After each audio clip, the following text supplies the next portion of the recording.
धनुष पर बहुत प्रकार के बल लगाए, परंतु मित्रों न शंभु सरासन कैसे, कामी बचन सती मन जैसे।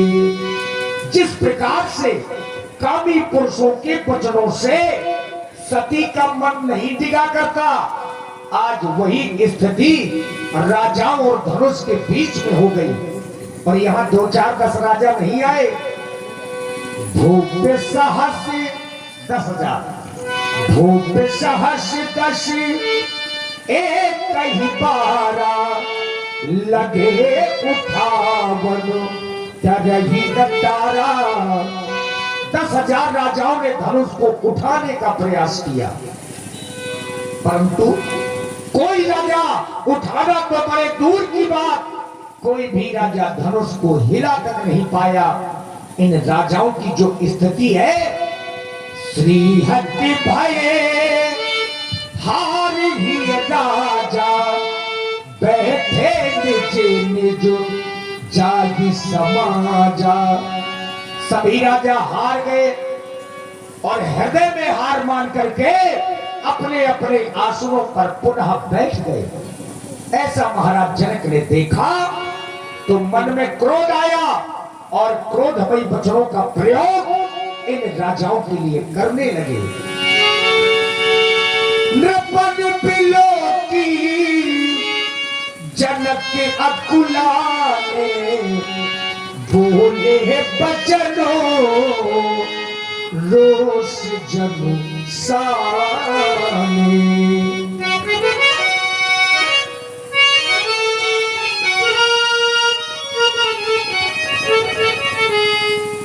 और समाप्त हो गया इन आए हुए बलवीरों का पराक्रम, और समाप्त हो गया इनकी बारी का वो जोश, और समाप्त हो गया इनकी बारी का वो रोष,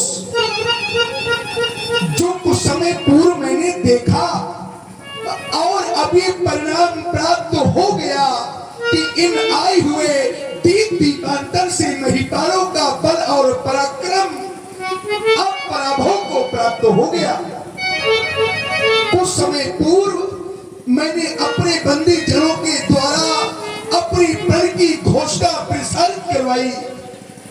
घोषणा को सुनते ही एक एक करके महिपाल धनुष के समीप आए, धनुष को उठाने का प्रयास किया, पर धनुष नहीं उठा। पुनः अपने अपने मंचों में जा जा करके बैठ गए। इसके पश्चात एक दूसरा दृश्य मेरे सामने आ गया। वो दूसरा दृश्य कैसा कि जब एक एक राजा से धनुष नहीं उठा तो वो 10,000 राजा एक साथ मिलकर सामूहिक अजगों को उठाने का उपक्रम करने लगे। भूप साहस 10 एक ही 12 और लगे उठावन पर डरे न डरा। तो अरे यहाँ तक डगे न शंभु सरासन कैसे। अब तो 10,000 राजा, अरे अब तो 10,000 राजा एक साथ इस मैथिली प्रतियोगिता में पराजित हुए देखे गए। और अब एक तीसरा दृश्य देख रहा हूं, कितना विलक्षण दृश्य है। वो तीसरा दृश्य कैसा कि अब कोई भी महिपाल, अब कोई भी भूपाल, अरे अब तो कोई भी राजा धनुष के समीप आने का तो कोई साहस भी नहीं करता। मानो इन महिपालों को ये विश्वास हो गया है, ये बैठे हुए वीर, ये राजा अब ये विश्वास कर बैठे हैं कि अजगों के समीप आना हमारा अब व्यर्थ होगा, अब नहीं टूटेगा, अब नहीं टूटेगा। ऐसा मानकर, ये ऐसा सोचकर सभी श्रीहत हो गए। श्रीहत भय हार ही राजा और बैठे निज निज जाय समाजा। जब कोई भी वीर, जब कोई वीर अजगों के समीप आएगा नहीं, अजगों को उठाएगा नहीं, तोड़ेगा नहीं, तो भला कैसे होगी हमारी प्रण की पूर्ति। जब ऐसी दशा मैंने इन महिपालों की देखी तो मेरे हृदय में अकुलाहट होने लगी। मैं अकुलाने लगा, मैं विकल होने लगा यह सोचकर कि क्या होगा मेरे प्रण का, और प्रण की पूर्ति न होने पर मेरी बेटी का क्या होगा, मेरी जानकी का क्या होगा, मेरी वैदेही का क्या होगा। इस स्वयंवर का साथ, ये स्वयंवर का साथ तो सजा का सजा रह जाएगा। और अब तो ऐसा लगता है कि बेटी जानकी की मांग अब सदा सदा के लिए सुनी रह जाएगी।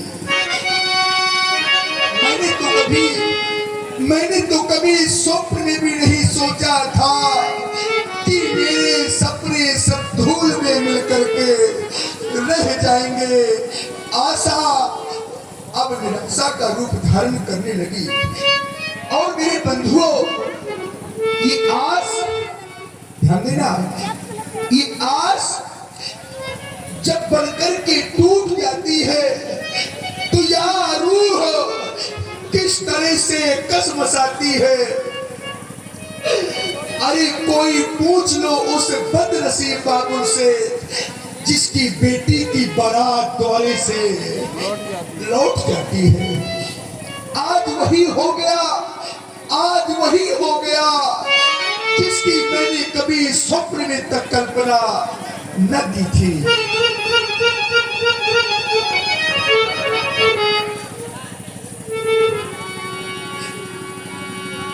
दीपों दीपों के भूपति नाना ये आए सुनी हम जो पर ठाना। ये सभी महिपाल, ये सभी भूपाल हमारे प्रण को ही सुन करके आए हैं। इनमें से ऐसा कोई भी महिपाल नहीं जिसने हमारे प्रण को न सुना हो। क्या कोई साधारण कोट की वीर बैठे हैं? साधारण कोट की वीर नहीं, सीय स्वयंवर भूप अनेका सबते सुभग एक एका। हारे सकल भूप परि आया पर शंभु सरासन काहू न टारा। देवो तनो जो धरी मानो जो शरीरा। क्या केवल दीप दीपांतर के महिपाल तो नहीं, केवल दीप दीपांतर की महिपाल ही नहीं, यहाँ तो त्रैलोक्य के वीर आए हैं। और अगर मैं कह दूं कि सारा त्रैलोक आज मेरी मिथिला में पराजित हो गया तो कोई अतिशयोक्ति नहीं होना चाहिए। देवो तनो जो धरी मानो जो शरीरा। देवो तनो जो धरी मानो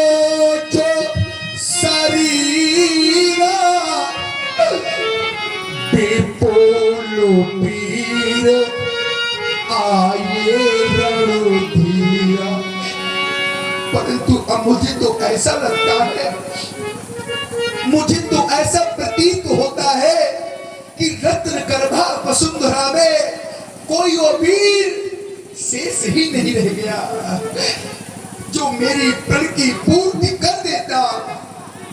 कहना तो नहीं चाहता था, कहना तो नहीं चाहता था, पर अब कहने पर विवश हो गया। क्या ये वीर हो गया वसुंधरा? क्या वीरों से विहीन हो गई? क्या कोई ऐसा वीर नहीं जो मेरी प्रण की पूर्ति कर दे देता, कहना तो नहीं चाहता था, लेकिन अब कहने जा रहा हूं। आपो जन को माखे फटो मानी। अब कोई माखे नहीं, अर्थात अब कोई कह के न सुनावे, क्योंकि मौखिक वार्ता मैं सुनना नहीं चाहता। अगर वीर है, अगर वीरन तो शेष है तो आवे, धनुष को उठावे, अब तोड़ कर दिखावे तो वीर स्वीकार कर लूंगा, लेकिन मौखिक वार्ता अब मैं सुनना नहीं चाहता। आप जन को माथे फट मानी, आप जन को माथे फट मानी, क्योंकि वीरो वीरो मही में जानी। अब एक का शेष बचा है महिपालो। ताजहू आसो निज निज गृह जाओ। चले जाओ, मेरी मिथिला का परित्याग कर दो, और जब अपने अपने गृह को जाओगे तो कोई न कोई तो आपको अवश्य ही मिलेगा, और आप लोगों से पूछेगा कि महाराज के स्वयंवर में गए थे, क्या हुआ? महाराज के स्वयंवर का क्या हुआ? महाराज के प्रण का, और क्या हुआ महाराज की बेटी का? तो कह देना स्वयंवर का साज सजा का सजा रह गया, प्रण अधूरा रह गया, और बेटी जानकी की मांग सदा सदा के लिए सूनी रह गई।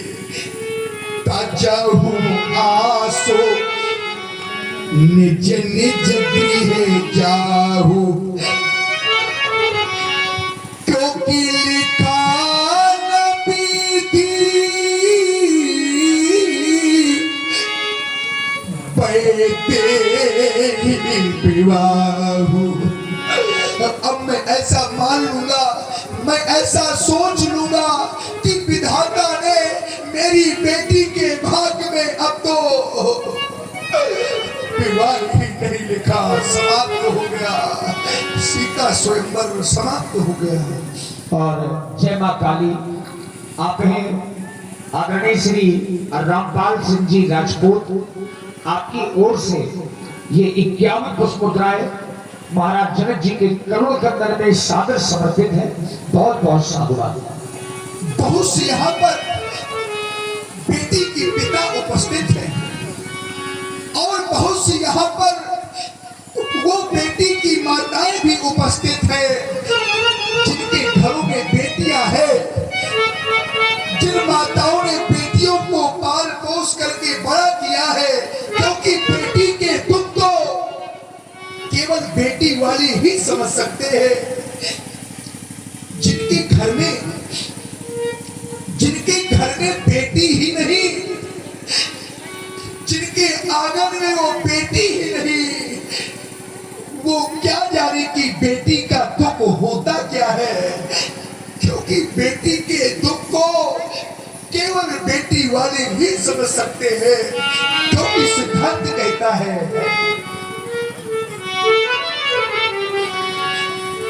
कि पारे घर खाल को बोला जो न भीरा, क्योंकि वो बातों की जानी प्रसव के पीरा। वो बात स्त्री क्या जाने कि प्रसव की पीड़ा होती क्या है, क्योंकि मां बनने का सुख उसे प्राप्त ही नहीं हुआ, तो वो क्या जाने कि बेटी का दुख होता क्या है। अर्थात मैं कहना क्या चाहता हूं, जिसने कन्या जाई भी नहीं,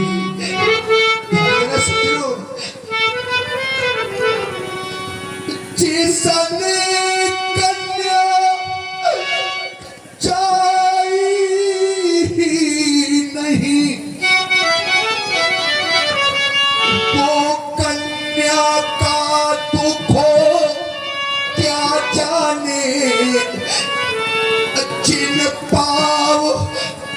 माई फटी ही नहीं, वो पीरो पराई क्या जाने।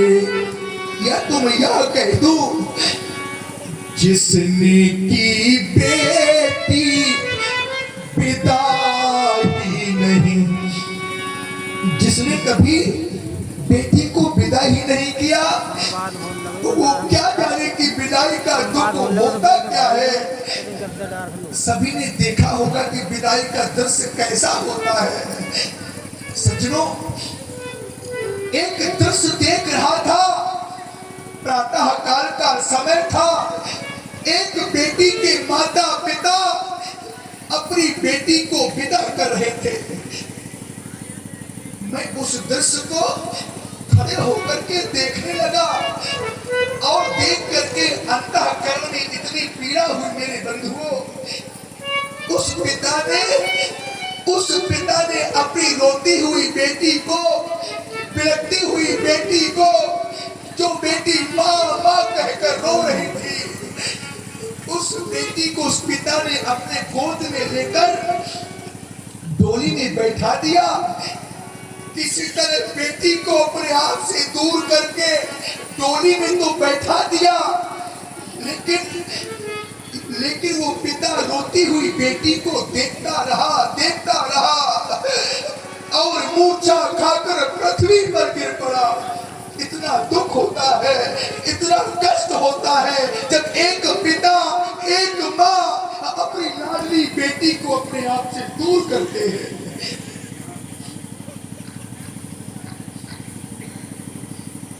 और इसी प्रस्तुति में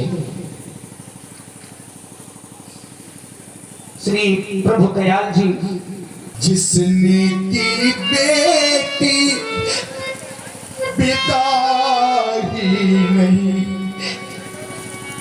जी सोने की बेटी पिता ही नहीं,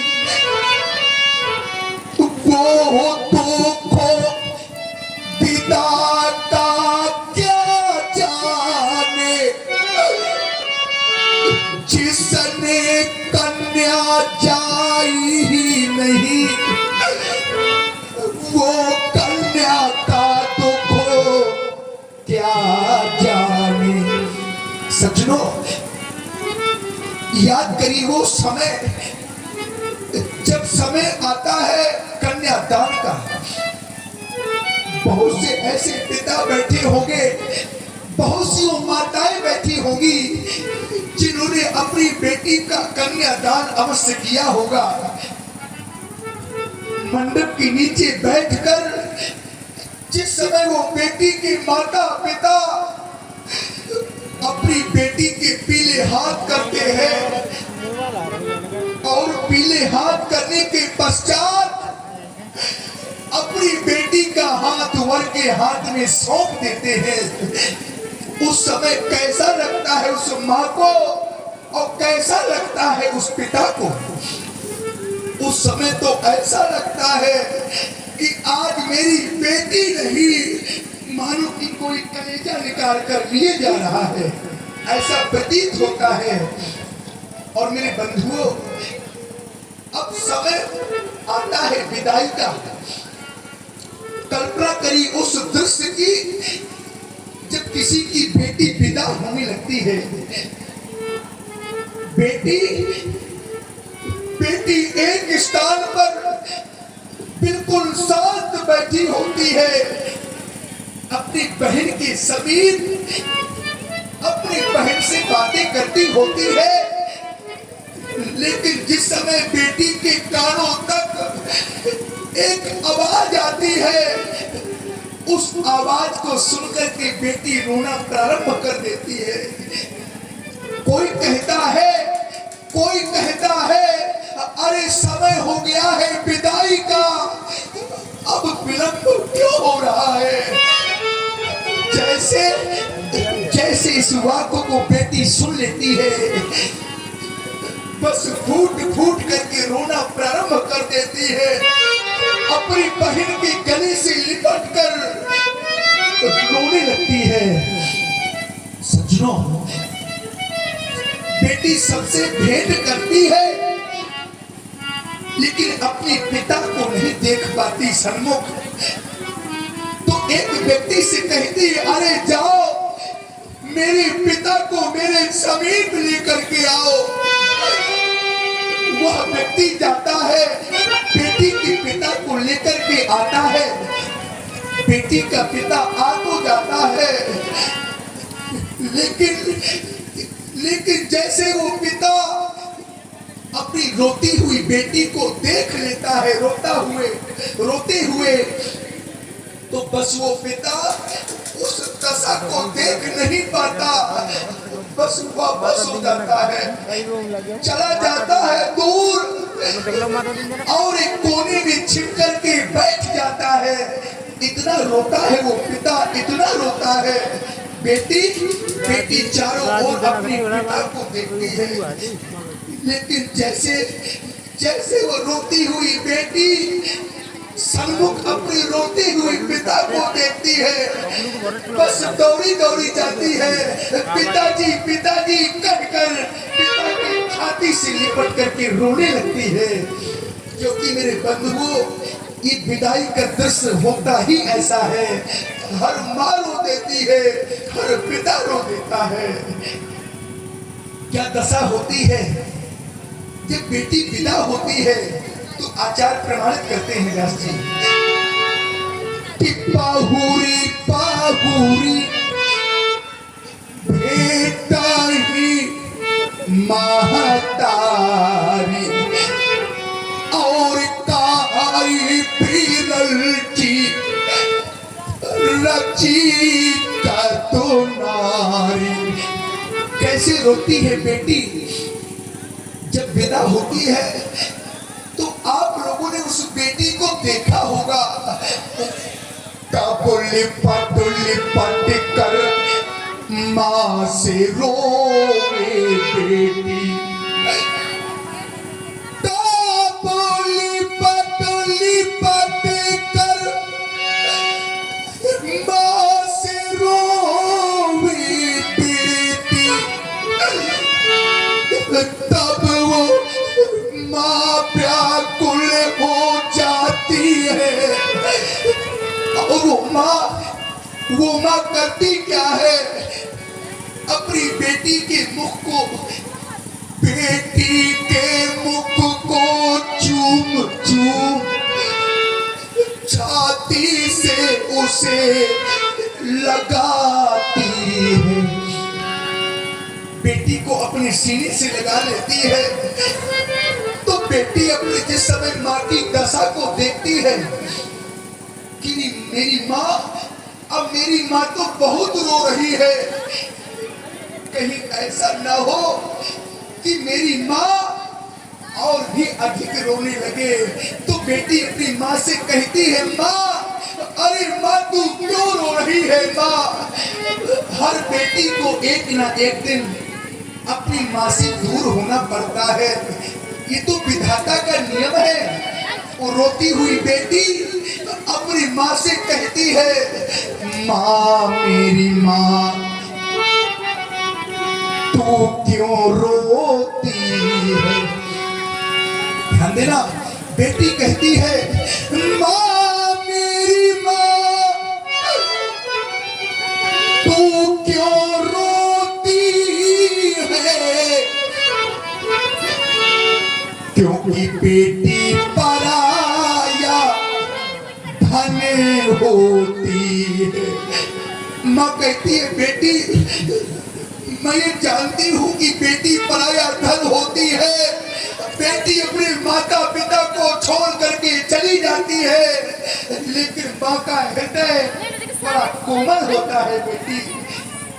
और आपने श्री गिरधारी लाल विश्वकर्मा जी, ग्राम गहरोली, आपकी ओर से 51 पुष्प मुद्राएं, और आपने आदरणीय श्री भानु बापू जी राजपूत जी दमदमा वालों की ओर से भी 51 मुद्राएं प्रस्तुत विलाप में समर्पित है। साधुवाद। माँ कहती है, बेटी, माँ का हृदय इतना कठोर कहाँ होता है जो ऐसे दृश्य को भी देख करके सह ले। वो माँ कहने लगती है, क्योंकि एक माँ की पीड़ा होती है।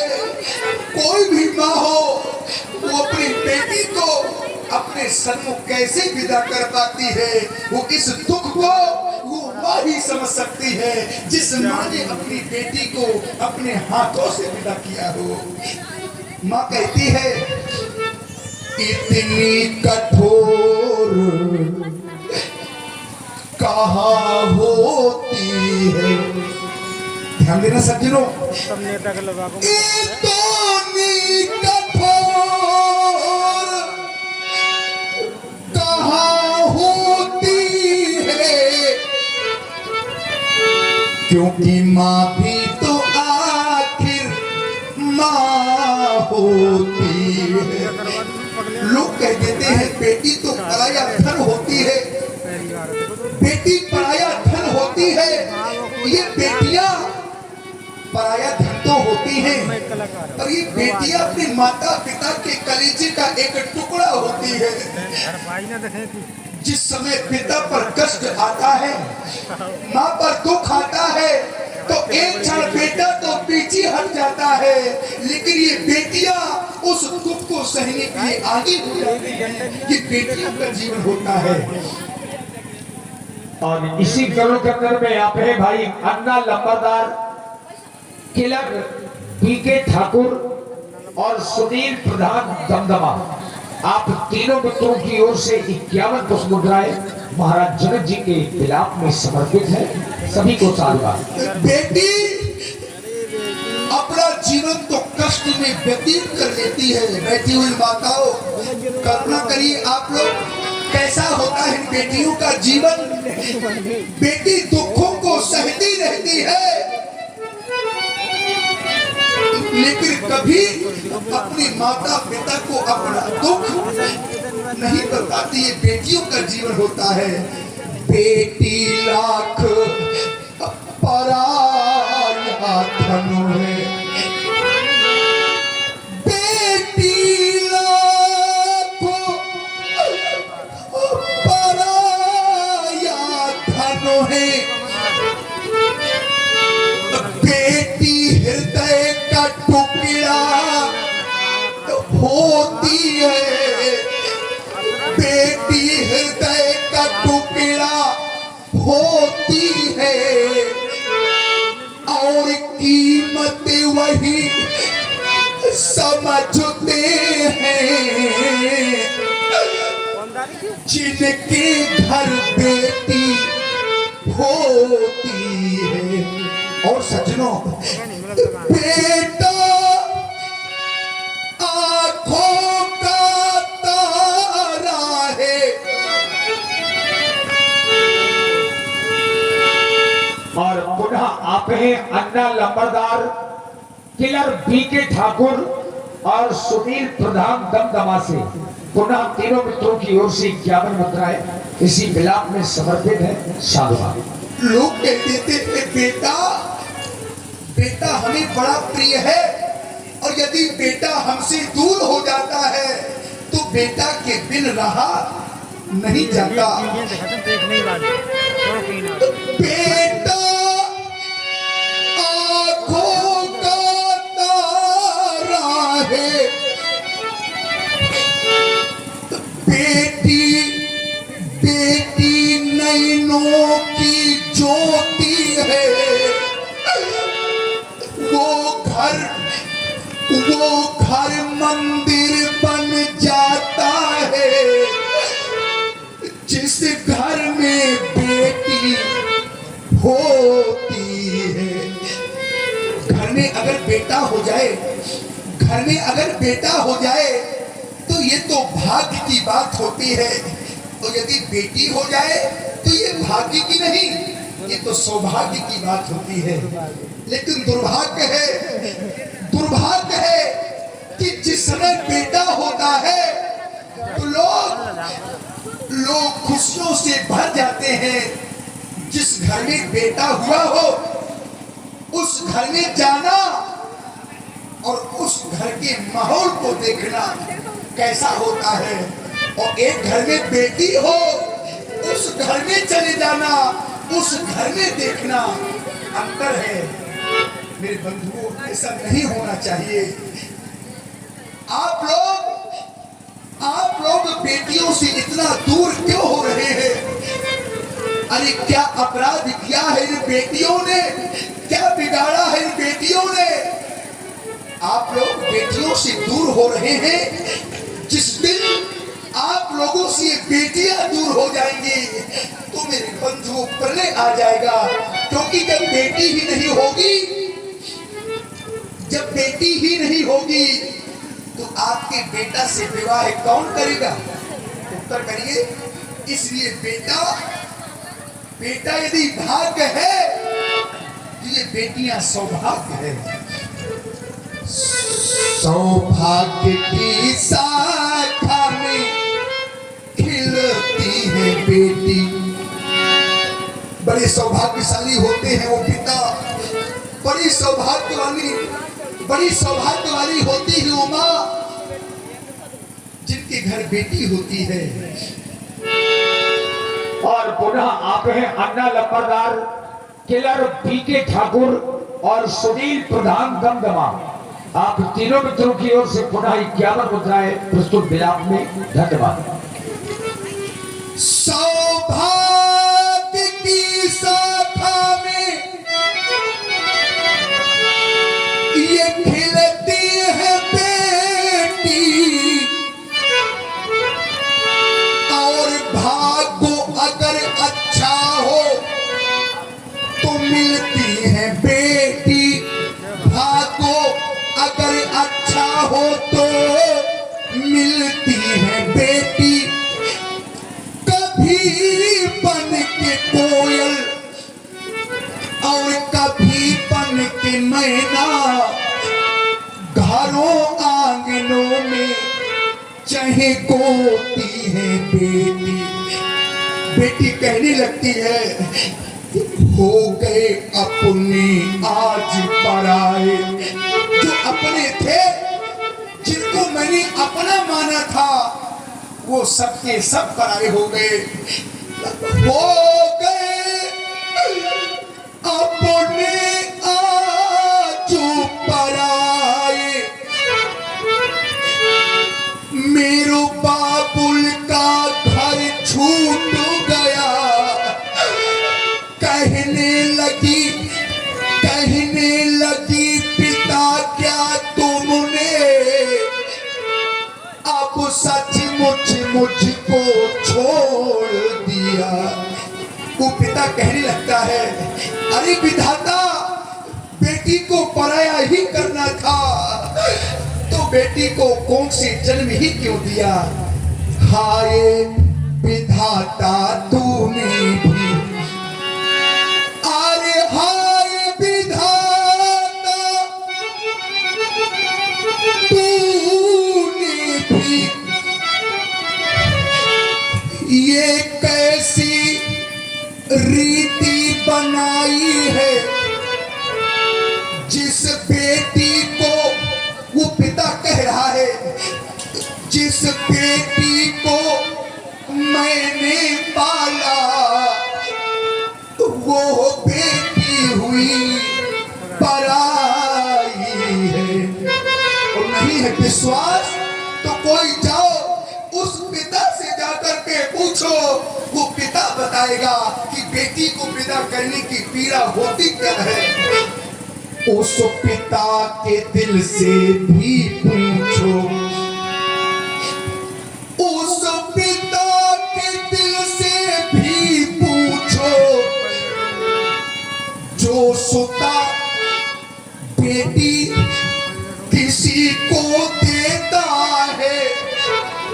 दे तो देता है लेकिन रोती बेटी को देखो वो तो फूट फूट कर रोता है। कैसा होता है बेटियों का जीवन। तो घर की पुरानी खिड़कियों को ये खोलती है बेटी। अपनी माँ का ध्यान रखने वाली है तो बेटी, अपने पिता का ध्यान रखने वाली है तो बेटी, बूढ़े बुजुर्गों का ध्यान रखने वाली है तो ये बेटी। क्योंकि बेटियों का जीवन होता ही ऐसा है।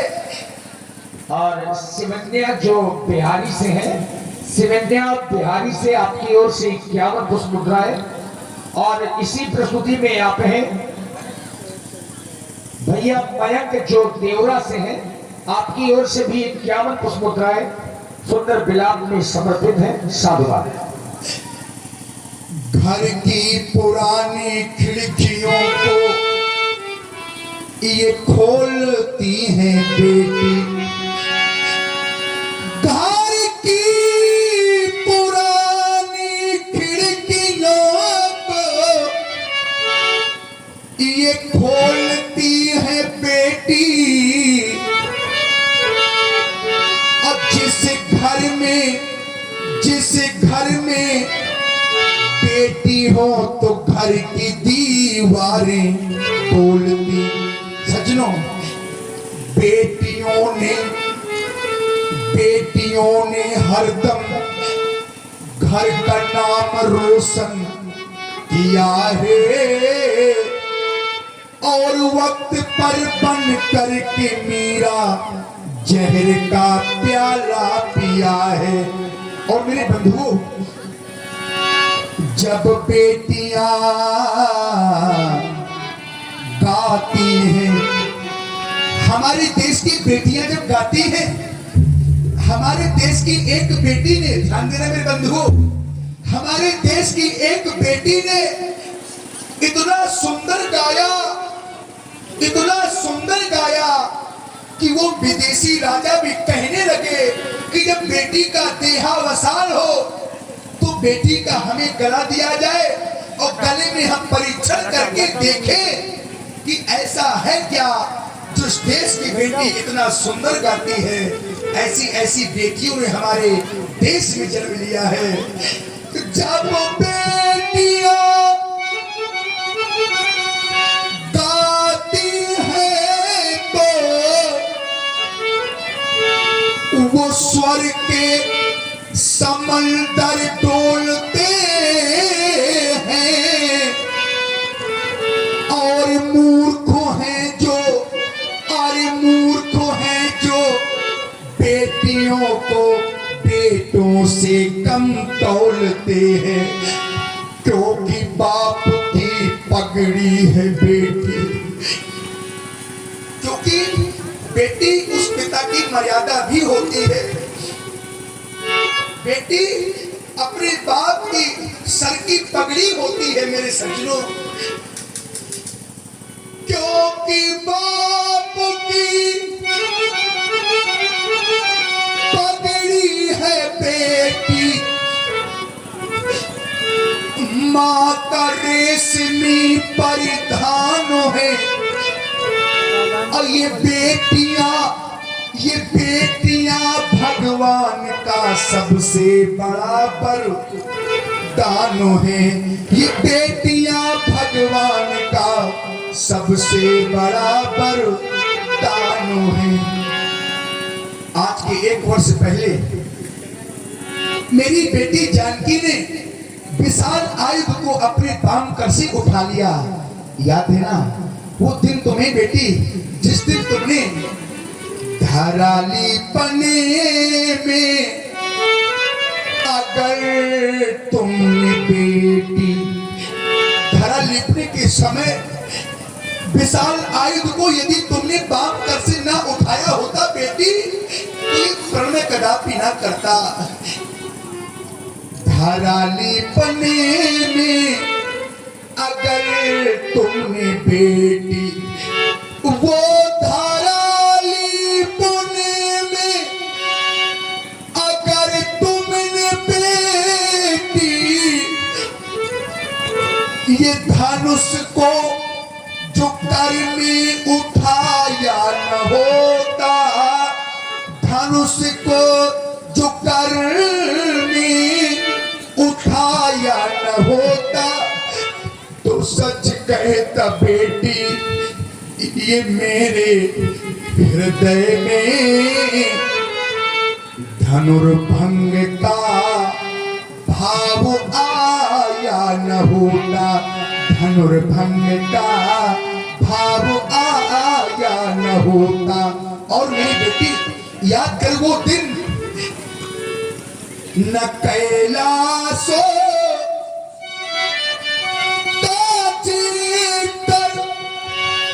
शिवानाथ आते और मुझसे कठिन प्रण कराया न होता। ये जग में हंसी न होती हमारी, धनुष यज्ञ हमने रचाया न होता। और अंत में कहना पड़ गया, अब हुई न मेरी प्रण की पूर्ति, और न रह गई इन पीरों में वो स्फूर्ति, और रह गई मेरी सुषमा मूर्ति। ये धनुष भंग अब हो न सका, ये सभा करा दो भंग, क्योंकि बिगड़ गया मिथिलेश की ये रंग अवनी का रंग। सचू ये सभा समाप्त करा दो। सीता की सखियों, ले जाओ हमारी बेटी को पुनः अंतःपुर में ले जाकर के सुशोभित करो, सुशोभित करो, महाराज जनक की बाणी को सुनकर के और सीता जी को देख करके जितने मिथिला